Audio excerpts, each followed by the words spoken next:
Hello students, after the completing additions of dihydrogen and additions of halogen, now we move to the another topic, and it's an interesting topic. It's the additions of halogen halides. The meaning of halogen halides is we have to add HX.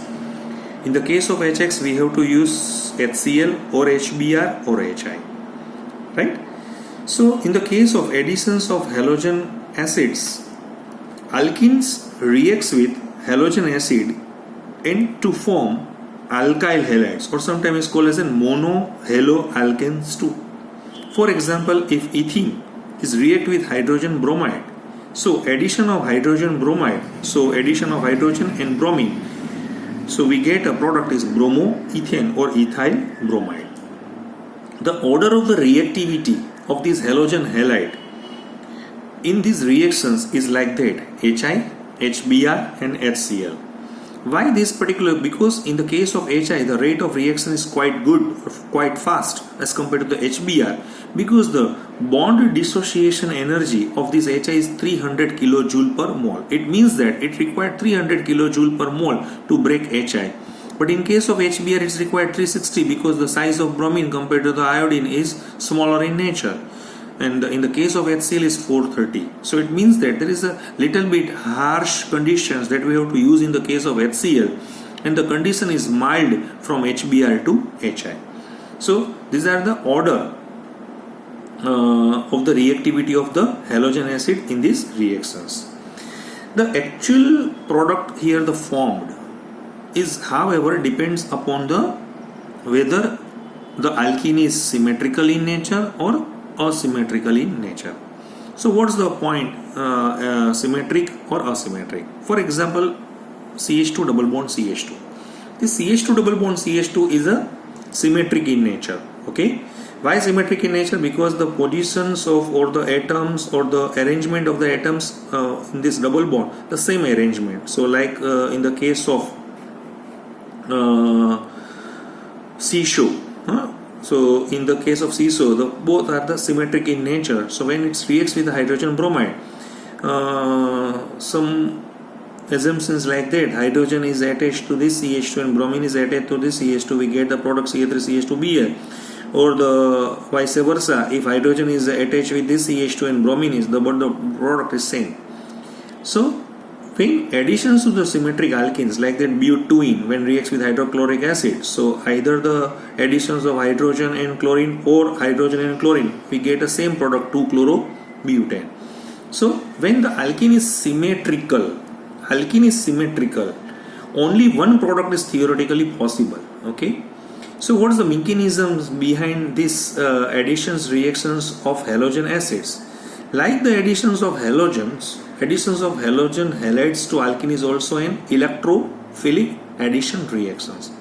As we know that all electrophilic additions reactions must be following two steps. First steps is the CH2 double bond CH2. First, the HBr itself is polar in nature. So bromine is more electronegative compared to the hydrogen. So they ionize in such a way that H plus and Br minus. Now this H plus is electrophile in nature, so this pi electron attracts towards to this pi electron, and the additions of this pi electron is a slow reactions, so it's a rate determining step. So we get a product is ethyl carbocation.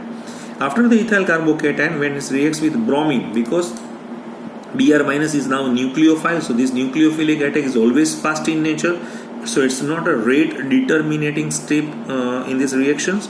So we get a product is bromoethane. So this is all about the additions of a symmetric alkenes.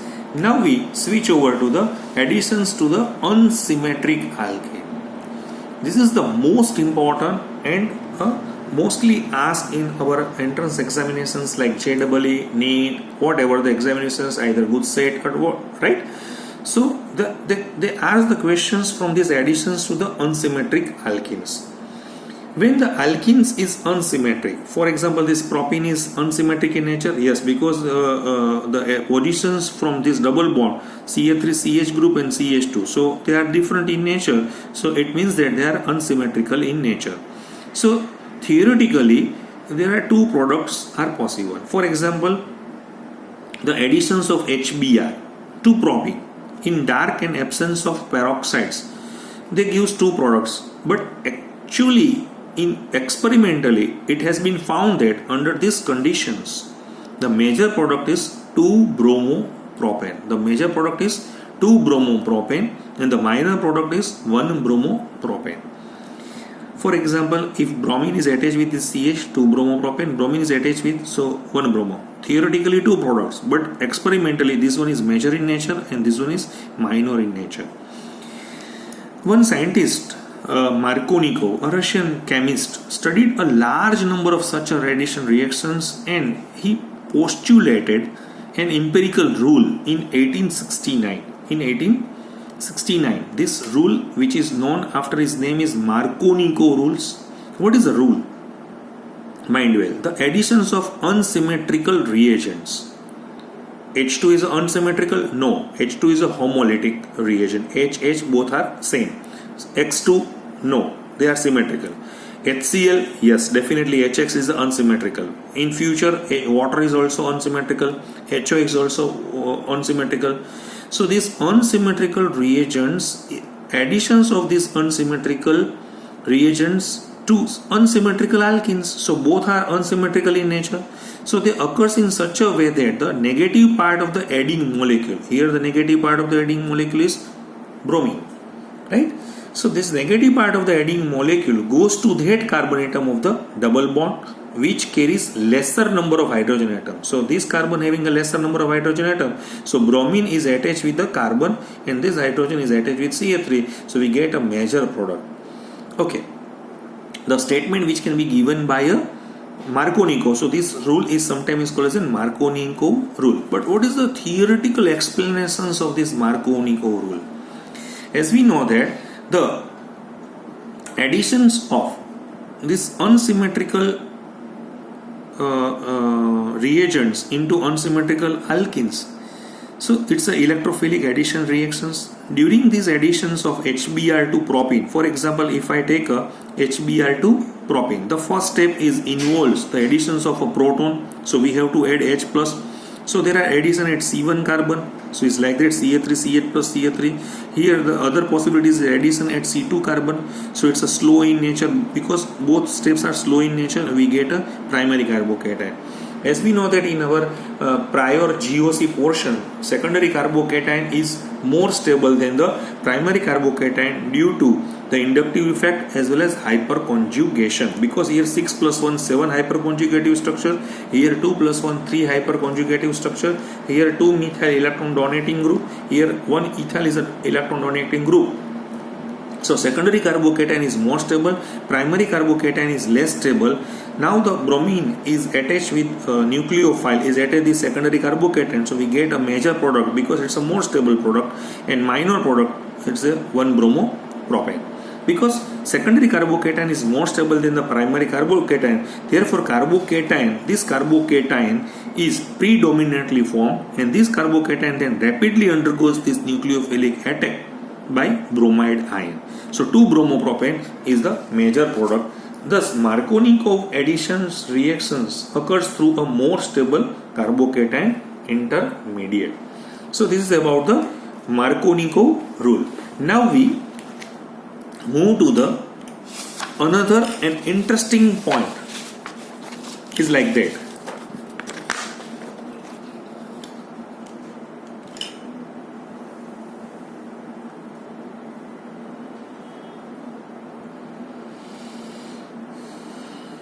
This is called as a peroxide effect. It's a totally opposite to the Markovnikov rule.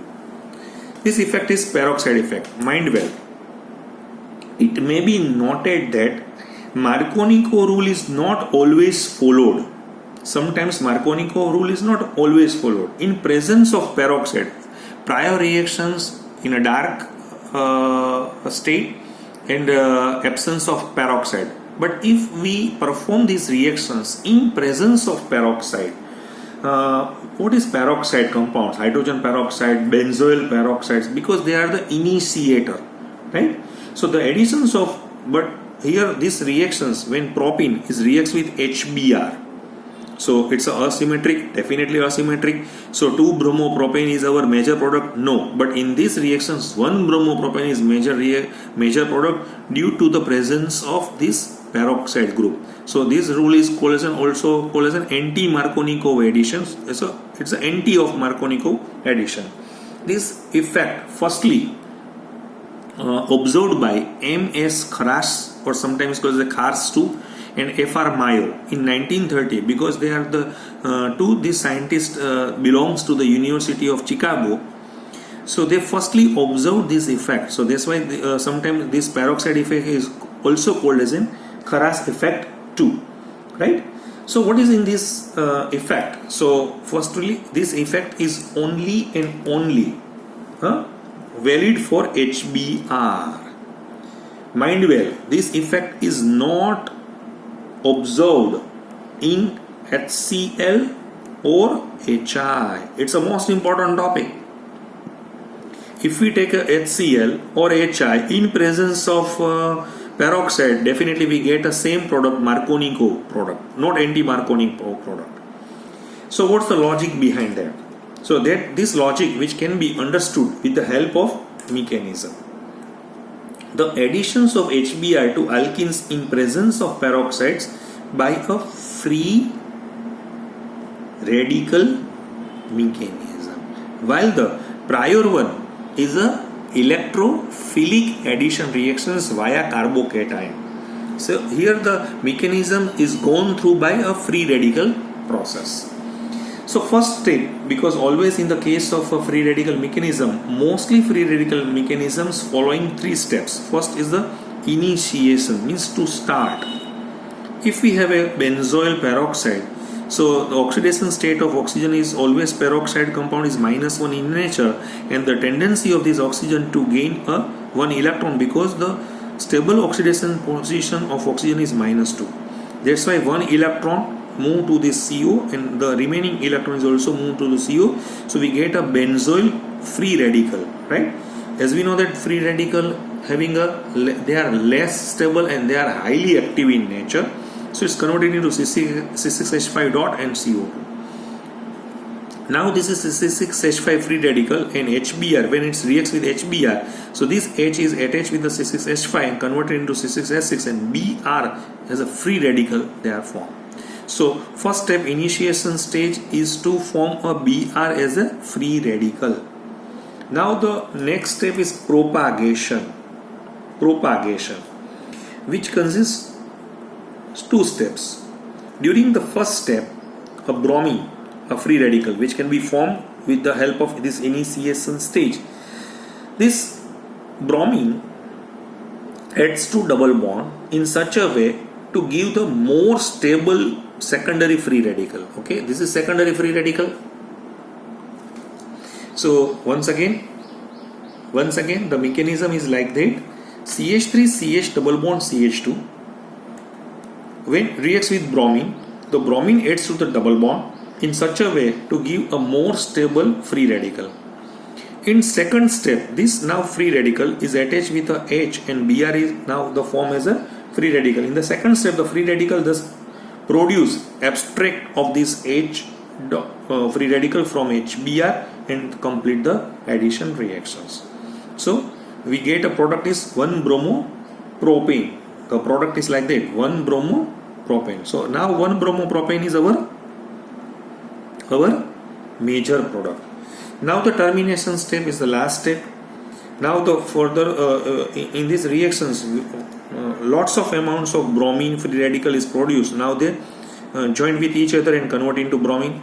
Same way CH3CH2Br, the free radical is further react with bromine. So we get a certain further free radical additions, and we give such a type of byproduct too. And this another possibility is like that CH3CH2Br is also attached with the same CH3CH2Br. So we get this particularly byproduct too. Now our main question is like that: why the exceptional behavior of HBr? So why this anti-Markovnikov rule when a asymmetric alkane reacts with a asymmetric reagents like HBr? But why HBr only? Why this reaction is not performed in the case of HCl as well as HI. So to understand why peroxide effect is observed with HBr and not with hydrofluoric acid or HCl, okay, or HI, because they do not give the reactions anti-Markovnikov rule with HF, HCl and HI. So we have to consider the delta H. So it's a difference in enthalpy in a two propagation step. So in the first step of the propagation is like that, propagation step CH3, CH double bond CH2, Br free radical attack, and number 2 step, because this is the most critical step in the to observe a delta H. So now in a tabular manner we have to write like that, X in Hx, this is delta H in kilojoule per mole. This is the propagation stage where X dot CH2 double bond CH3 it's a secondary free radical, and now this secondary free radical further reacts with HX, so it's use a this halo alkane, one halo alkane, right? Okay, if we take a fluorine, for example, if we take a fluorine, so this delta H is minus 209, but number 2, why minus 209? Because X free radical as a fluorine when attached with the is a fast reaction.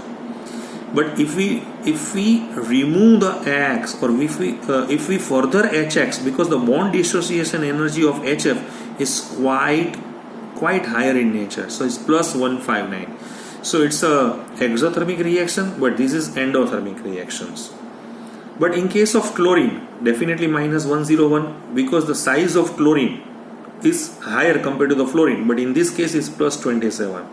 But in case of bromine, is always both values are minus in nature, so both are exothermic in nature. So according to Aufbau rule, they lose energy, and if any particular species will lose energy, it means that they are highly stable in nature. And in case of iodine, plus 12 and minus 105. So this data, it is clear that only with HBr,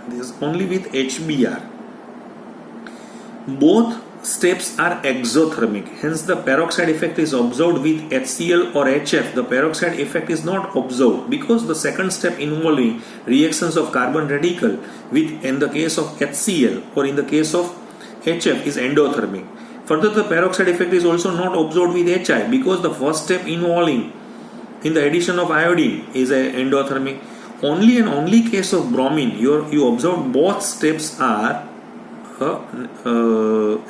exothermic in nature. That's why anti-Markovnikov rule or peroxide effect is only observed in the case of HBr, not in the case of HF, HCl, HI. So that's all about the additions of a hydrogen halides. Thank you very much.